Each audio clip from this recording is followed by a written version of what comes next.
नमस्कार मित्रांनो, स्वागत आहे तुमचं या डेटाच्या ॲनालिसिसमध्ये. मित्रांनो, तुम्ही व्हिडिओ बघताय, तुम्हाला फार इन्साईट्स भेटत असतील. कालचा व्हिडिओ तुम्ही बघितला नसेल तर तो जाऊन पहिल्यांदा बघायचा आहे. ज्या पद्धतीने आपण मार्केटची दिशा सांगितली होती, त्याच पद्धतीने आपल्याला मार्केट होताना दिसतंय. ॲक्च्युअली याच्या पाठी काय होतं, कसा येतो डेटा, काय एक्झॅक्ट त्या गोष्टी असतात, काय त्यांची भाषा आहे, ठीक आहे, ती मी तुम्हाला या व्हिडिओच्या माध्यमातून समजवत असतो. तर मित्रांनो, काल जो डेटा आहे ना, एकदम हेवीली निगेटिव्ह होता त्या ठिकाणी आणि मार्केट 900 पॉइंट पॉझिटिव्ह दाखवत होतं. ओके, आता 900 पॉइंट जरी पॉझिटिव्ह दाखवत होतं, तरी मी तुम्हाला ऑन केलं होतं, की ह्या एवढं वरती जरी दाखवत असलं, तरी एवढ्या वरती ओपन होणं इम्पॉसिबल, एवढ्या वरती ओपन होणार नाही. मॅक्झिमम 500 ते 600 पॉइंट वरती ओपन होऊ शकतं. ओके, पण जरी वरती ओपन झालं, तरी ते खाली येण्यासाठी रेडी राहील. ओके, सेम पद्धतीने झालं. दिवसभर त्याच पद्धतीने सकाळच्या क्षेत्रात काम होताना दिसलं आणि नंतर मागचे जुने जे व्हिडिओचे तुम्ही जे व्ह्यूअर्स असाल, तुम्हाला सगळ्यांना कल्पना आहे, की मार्केटचा जो डेटा असतो आफ्टर एक्सपायरी साधारण 1-2 नंतरून तो इमॅच्युअर होतो. तर तशा पद्धतीने काम तुम्हाला एकदम क्लिअरली बघायला भेटलं. अजून एका कन्सेप्टवर काम झालेलं आहे. ती कन्सेप्ट पण मी तुम्हाला रिव्हील करणार आहे. ठीक आहे. तर मित्रांनो, बघा, ओपनिंग झाली आणि ओपनिंग नंतरून मार्केट एकदम निगेटिव्ह आणि खालच्या साईडला राहण्यासाठी रेडी झालं. तर हे आपण ऑलरेडी डेटावरती बघू शकतो का? येस, आपण डेटावरती बघतो आणि आपल्याला समजतं की मोठ्या लोकांचा जर इंटरेस्ट खाली आहे, तर जगातली न्यूज येऊ द्या, नाहीतर अजून काही कुठली गोष्ट येऊ द्या, हे होणे इम्पॉसिबल. कारण हे सगळं चालतंय डिमांड आणि सप्लायवर. ओके, काल बघितलं, पार्टिसिपेशन काहीच नव्हतं. कालची जी रॅली होती 600 पॉईंटची, ती सुद्धा रॅली ही एकदम बकवास आणि हे होती. त्याच्या पाठी काही कोणाच्या मोठ्या पोझिशन्स नव्हत्या. ठीक आहे. तर रिटेलरचं जे झालेलं आहे ते सांगतो तुम्हाला. एवढं सगळं निगेटिव्हिटी असताना, मार्केट खाली जात असताना, हे जे आहे याला इमॅच्युअर मूव्ह म्हणतो. ओके, आणि पुढचे 2 दिवस अशा पद्धतीचे मूव्हमेंट येऊ शकते पॉझिटिव्ह साईडला. कारण रिटेलर जो आहे तो आहे बुल. वरती जाईल मार्केट तर त्याला फायदा होईल, अशा हिशोबाचा तो विचार करून त्या ठिकाणी चालत असतो. तर मित्रांनो, हे जे इमॅच्युअर रॅली झाली आहे त्याच्या पाठी फक्त आणि फक्त रिटेलर आहे आणि रिटेलरला वरती नेऊन लटकावला जातो, हा माझा अनुभव. तर आता तुम्ही पण घ्यायला लागलेले असाल, राईट? तर डेटावरती काय चेंजेस झाले त्याच्या आधी तुम्हाला एका कन्सेप्टबद्दल तुम्हाला अवेअर करायचं आहे. मागचे जे जुने फॉलोअर्स असतील, जुने व्हिडिओज बघत असतील, तर मी एक कन्सेप्ट सांगत असतो. तिचं नाव आहे डिस्ट्रीब्युशन. ओके, तर बऱ्याच वेळा आपलं म्हणणं असतं की मग आपण अभ्यासात ह्या गोष्टी शिकतो, प्रॉबॅबिलिटी शिकतो, त्याचा उपयोग कुठं होतं? त्याचा उपयोग कुठं होतो ते बघा. डिस्ट्रीब्युशन म्हणजे प्रॉबॅबिलिटीचाच पार्ट आहे. 18 तारखेला मागची एक्सपायरी होती, तर 18 तारखेला इथे काम झालेलं आहे. इथून आणि ही जी आहे सगळ्यात लोवेस्ट पॉईंट आहे हा बघा, आणि त्यानंतर मध्ये जे काम झाले आणि खालून जे काम झाले, याचा एक मध्य गाठण्याचा प्रयत्न त्या ठिकाणी होतो. तर ते चार्टवर जाऊन कसं दिसतंय ते तुम्हाला दाखवतो. नॉर्मल डिस्ट्रीब्युशन काय आहे ते समजून घ्या. अशी एक वाळूची मूठ जी वरतून जर सोडली, तर त्याचा एक डोंगर उभा राहील आणि डोंगर अशा पद्धतीने तयार झाला, की सगळ्यात जास्त वाळू कुठे पडेल? तर त्याचं आन्सर येतं इथे, आणि ती वाळू 64-65% रेंजमध्ये सगळ्यात जास्त राहण्याचा प्रयत्न होईल. तर याला म्हणतात फर्स्ट क्वाड्रंट. ओके. ठीक आहे. याला डेल्टा क्वाड्रंट तुम्ही जे नाव द्यायचं ते द्या. तुम्ही ऑलरेडी शिकला असेल. याला वारंवारता म्हणतात मराठीतून. तर बाकीच्या पोर्शनमध्ये 90% जो हिस्सा आहे, तो इथं पडेल आणि बाकीचा उरलेला 10% हिस्सा ह्या पार्टमध्ये पडेल. तर अशा हिशोबाचं गणित आहे.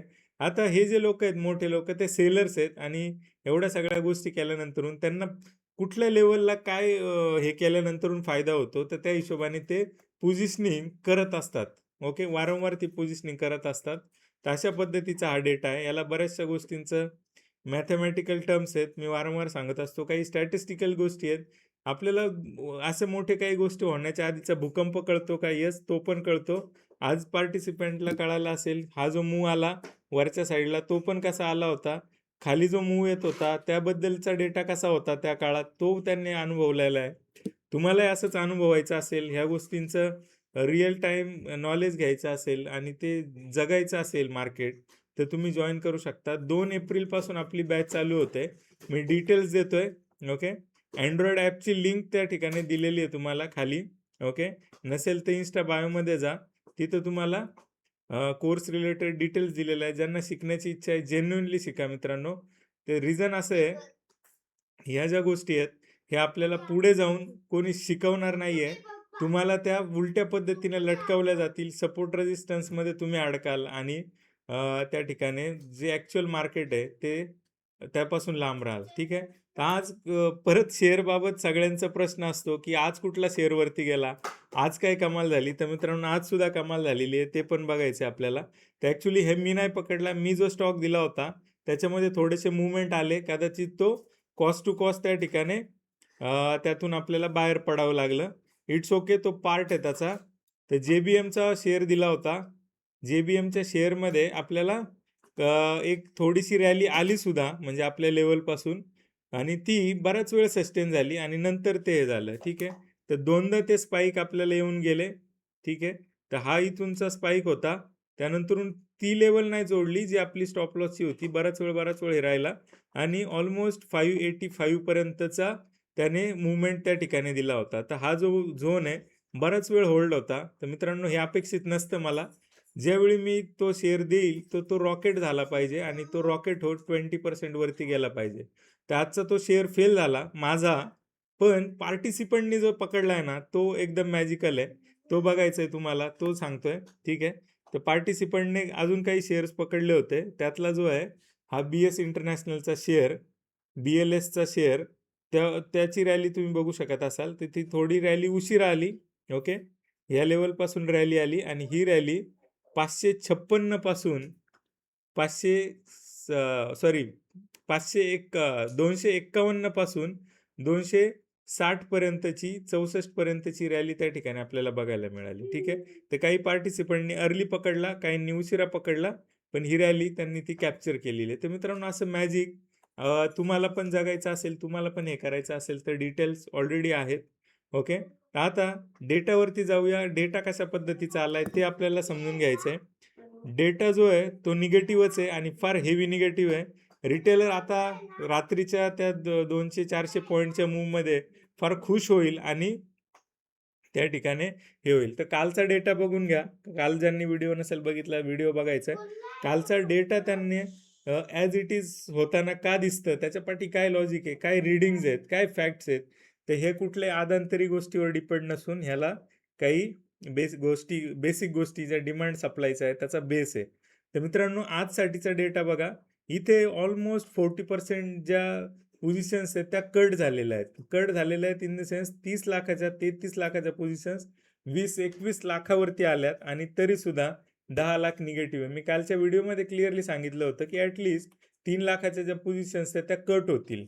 ओके. तर आता 3 लाखाच्या पोझिशन जरी कट झालेल्या असल्या, तर 30% पोझिशन जरी कट झालेल्या असल्या तरी डेटा हेवीली निगेटिव्ह आहे. Okay.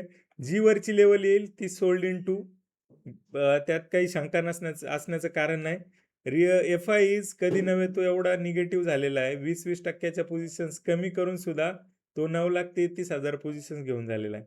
Pro always smart. Prone दिवसभरात जे काम करायचे ते करून घेतलं आणि थोडासा कॉन्झर्वेटिव्ह घरी गेलेला आहे. तर इंट्राडे गेम करतात. हे लोकांची लॉंग टर्मची डायरेक्शन असते. तर अजूनही मोठ्या प्लेअरचं जे मोटिव्ह आहे क्लिअरली निगेटिव्ह आहे. ठीक आहे. क्लिअरली निगेटिव्ह आहे मोटिव्ह कुणाचं, मोठ्या प्लेअरचं. तर बिग प्लेयर्स अजूनही निगेटिव्ह साईडला काम करतायत. रिटेलर तुम्ही कुठल्याही अँगलनी पॉझिटिव्ह जाण्याचा अजिबात प्रयत्न करू नये. अशा पद्धतीचा हा डेटा आहे. ठीक आहे. तर मित्रांनो थांबूया आजच्या डेटामध्ये. अगेन तुम्हाला अनाऊन्समेंट करायची आहे. 2 फेब्रुवारीपासून आपली बॅच चालू होते. तर रजिस्ट्रेशन चालू झालेलं आहे. तुम्ही जाऊन ते चेकआउट करून रजिस्टर करून ठेवायचं मित्रांनो. ठीक आहे. ते थांबूया आजच्या व्हिडिओमध्ये. असंच प्रेम देत राहा. लोकांपर्यंत पोहोचवा चॅनल. जेन्युइन माहितीसाठी सबस्क्राईब करून ठेवा. थँक्यू.